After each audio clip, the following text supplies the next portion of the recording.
Ich habe hier einen Golf 4 mit dem VR6 Motor, 2,8 Liter. Ich habe im Internet nicht so wirklich ein Video gefunden zur Steuerkette. Deswegen habe ich mir gedacht, mache ich das mal selber. Ja, was da alles abgebaut werden muss und ja, wie die meisten wohl wissen, Getriebe muss raus dafür. Ich lasse ihn jetzt mal laufen, dann hört man das leicht. Ich weiß, es ist noch nicht viel, viele fahren mit dem Geräusch noch weiter, nur ich habe das gerne weg.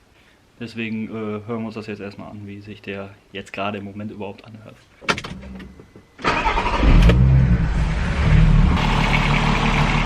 Wie gesagt, umso wärmer der wird, umso schlimmer wird das Geräusch. Jetzt gerade ist es leicht.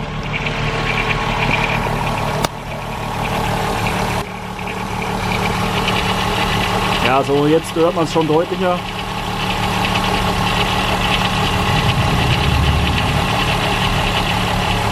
Ich werde die jetzt einfach mal auseinandernehmen und gucken. Also halt sprich Getriebe raus, Ansaugbrücke runter.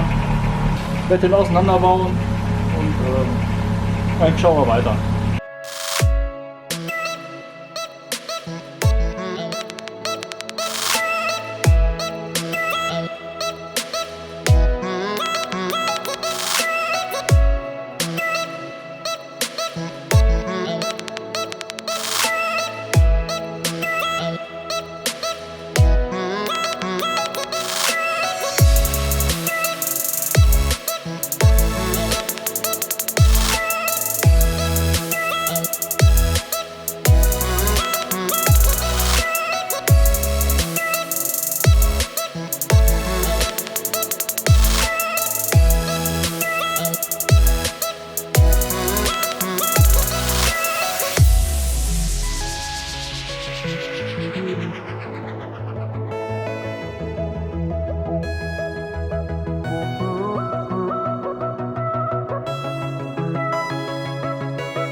So, die Ansaugbrücke ist runter.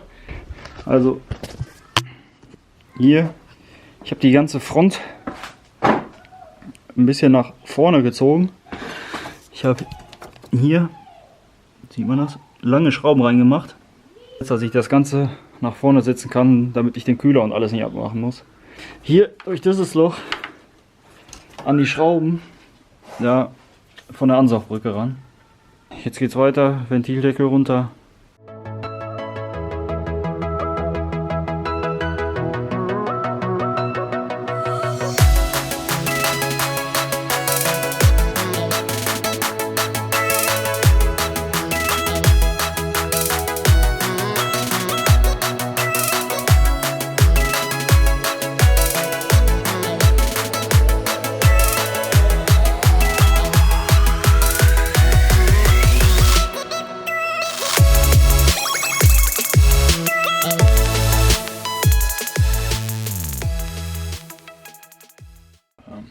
So, ich bin jetzt schon eine ganze Ecke weiter, die Kamera ist abgekackt, Getriebe ist raus.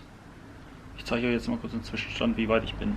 Ihr seht, das Getriebe ist raus. Die beiden Stirndeckel sind ab. Oben wie unten. Das Verteilergetriebe habe ich inzwischen weggenommen. So, hier den ersten Zylinder auf OT. Das heißt, die Nocken hier. Die.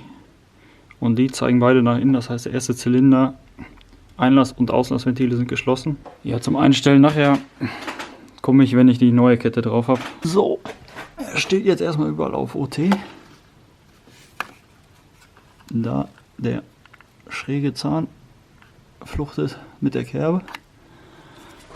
Hier oben an dem Wellenrad die Markierung hinten drin. Da drin. Die zeigt auch nach oben und stimmt überein. Hier an der Kurbelwelle, die habe ich jetzt mal farbig markiert nochmal. Passen auch. Und hier oben das Lineal passt auch rein. Ja. Jetzt schmeiße ich die alte Kette erstmal runter. Das Zwischenwellenkettenrad los. Dann kann ich die obere abnehmen. Auf die Zylinderkopfdichtung aufpassen, dass die nicht beschädigt wird. Alle Schienen wechseln. Und unten Hydraulikspanner und Schiene auch und die Kette wechseln. Die beiden Ketten sind jetzt runter. Unten von der Kurbelwelle, von der Zwischenwelle und auch oben von der Nockenwelle. Der Rand habe ich hier alles schon sauber gemacht. Nicht so gründlich, aber ausreichend. Ich bin ja nicht zu pingelig. So, hier, damit man sieht, ein abgeflachter Zahn, der fluchtet die Zwischenwelle. Da muss die flache Seite oben sein, also gerade nach oben zeigen. Etwas verdreht noch. So. Und die Kurbelwelle passt auch.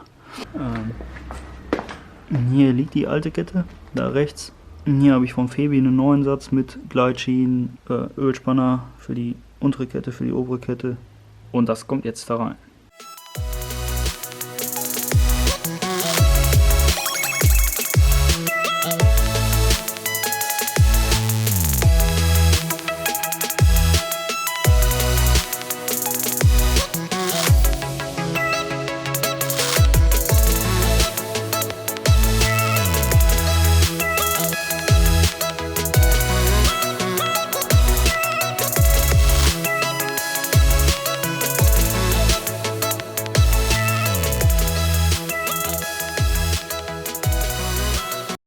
So, die untere Kette ist drauf, wie man sehen kann.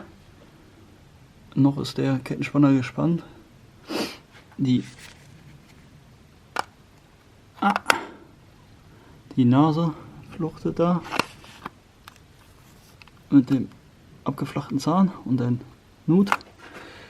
Hier ist fluchtet da mit der Markierung und in der Führungsschiene läuft sie gerade schön. Hier schön drüber und hier oben diese Führungsschiene habe ich auch schon neu gemacht. Da sind hier unten so zwei Nasen dran, die muss man runterdrücken und dann kann man die wegziehen und wieder draufstecken. Das Kettenrad schon drauf gesteckt, nur leicht angezogen, damit ich die obere Kette jetzt drauf machen kann. Jetzt kommt hier noch die eine Laufschiene und die Spannschiene rein. So, die obere Kette ist aufgelegt, also schon mal oben auf die Nockenwellen. Die drei kupferfarbenen, die müssen gleich hier auf der Zwischenwelle auf das Kettenrad. Die habe ich jetzt hier runterbaumeln lassen. Habe die von oben reingesetzt, damit man die Zylinderkopfdichtung nicht beschädigt. So, die Nockenwellenversteller hier, die müssen ganz nach links gedreht werden, also ganz gegen den Uhrzeigersinn zurückgedreht. Diese beiden. Dann sind hier auch kupferfarbene Kettenglieder. Da eins und da hinten eins. Da gibt es hier auch Markierungen auf den Verstellern. Damit müssen die übereinstimmen. Genauso wie, da ist auf jeden Fall auch eine Markierung. Wie da ist auch eine Kerbe und da auch. Damit müssen die fluchten. Jetzt kommt noch das kleine Kettenrad für die Zwischenwelle drauf. Dann können wir hier den Spanner lösen, die untere Abdeckung draufsetzen, die obere Abdeckung draufsetzen und oben wird der Spanner ja in die obere Abdeckung reingesetzt. Das können wir ja erst machen, sobald der montiert ist. So, die Steuerkette sitzt. Hier sind drei Kupferglieder und das mittlere hat hier eine Markierung. Das wird erst in die Kette eingesetzt. Auf das mittlere Kupferglied kommt die Markierung und dann mit der Schraube angesetzt. Die Schraube wird dann mit 60 Newtonmeter plus 90 Grad angezogen, aber erst oben das Werkzeug aus der Nockenwelle entfernen. Und dann kann man die untere Abdeckung schon anschrauben. Oder wenn man möchte, mal den Motor einmal durchdrehen, damit auch nichts anschlägt, keine Ventile auf den Kolben drücken oder so. Dazu muss aber der Spanner hier oben, der muss dagegen gedrückt werden. Das heißt, am besten zu zweit machen, den Spanner gegen drücken, einmal durchdrehen, ob auch alles in Ordnung ist und dann wieder alles zusammenbauen. Also hier abgedichtet, die untere Abdeckung davor, dann baue ich zuerst die obere Abdeckung davor und den Kettenspanner oben rein, weil hier ist ja noch nicht gespannt. Das wird erst durch den Deckel gespannt, da kommt der Kettenspanner rein und danach werde ich erst wieder das Getriebe und der Rest alles zusammenbauen.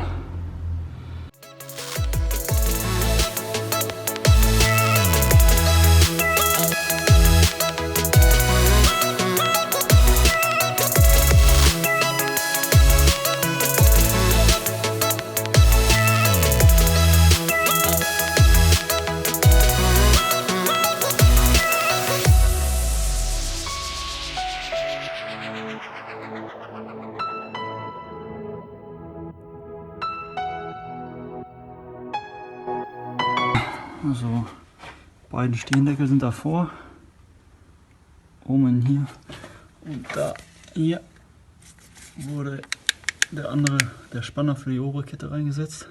Habe ich jetzt auch reingesetzt. Ich habe jetzt schon ein paar Mal durchgedreht, schlägt nichts an, also keine Ventile auf dem Kolben oder irgendwas.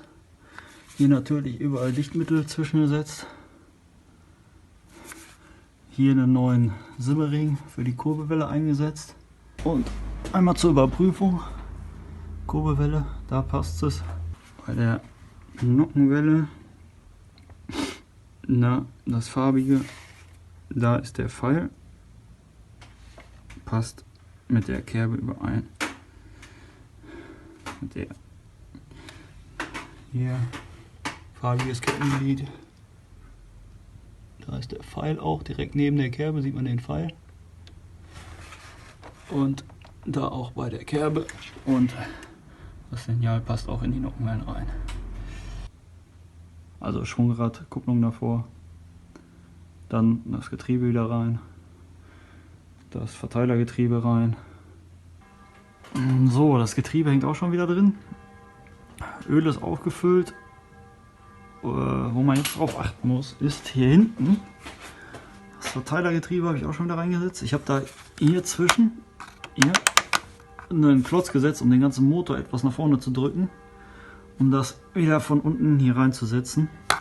Da in das Loch von dem Getriebe. Beim Rausmachen auch. Da ist eine 6er Imbusschraube drin. Die muss rausgedreht werden und jetzt auch wieder rein, dass da drauf geachtet wird, weil sonst lässt sich das Verteilergetriebe nicht vom Getriebe lösen. So, und jetzt wird der Rest wieder zusammengebaut. Ventildeckel wieder drauf, Ansaugbrücke wieder drauf, Stoßstange wieder dran. Ja, das mache ich jetzt.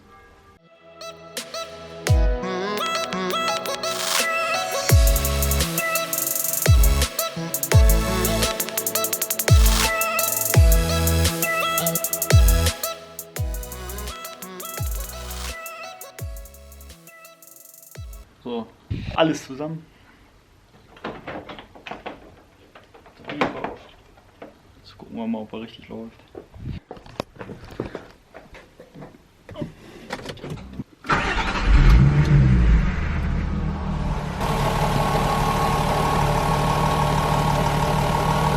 Hört sich doch ganz gut an.